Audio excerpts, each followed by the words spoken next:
Околу 35% помалку струја произвела ЕСМ во првиот квартал годинава во однос на она што го планирале. Причината за ова од Министерството за енергетика вела дека е поради тоа што планот за производство им бил преамбициозен. Уверуваа дека ова нема да ја зголеми цената на струјата, која би требало да се донесе во јуни.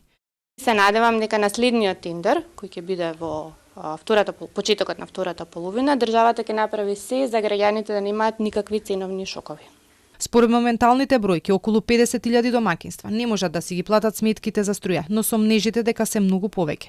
Според потрошувачката, доста добар дел од нив влегуваат во четвртиот блок. Како ќе им се помогне, дали за нив ќе се договара пониска цена на струјата, дали ќе има субвенции или пак ќе се носи забрана да бидат исклучени од мрежа, допрва ќе се анализира. Ова беше истакнато на денешната презентација на новиот закон за енергетика. Од неофицијални извори имаме дека има многу од нив кои се во четвртиот блок, меѓутоа сето ова ние ќе го провериме и ќе имаме точни и прецизни бројки.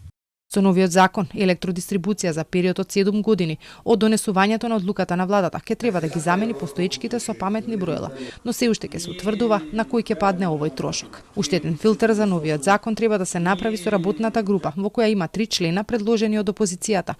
Оттаму вела дека следната недела ќе продолжат разговорите за финализирање на верзијата. Разговарано е за одредени корекции и дополнување на постојните членови во насока на нивно допрецизирање и појаснување во однос на постојната верзија. Очекуваме во текот на следната недела да продолжиме со разговорите со цел финализирање и изготвување на конкретни предлози на амандмани за измени на законот, кој е во собраниска процедура. Со новиот закон за енергетика, МЕПСО нема да смее да оди на продажба. Се заоструваат и критериумите за оние кои ќе сакаат да тргуваат со струја. Ќе се овозможи складирање на вишокот електрична енергија во батерии, а се планира и обновување на мрежата на МЕПСО која е застарена.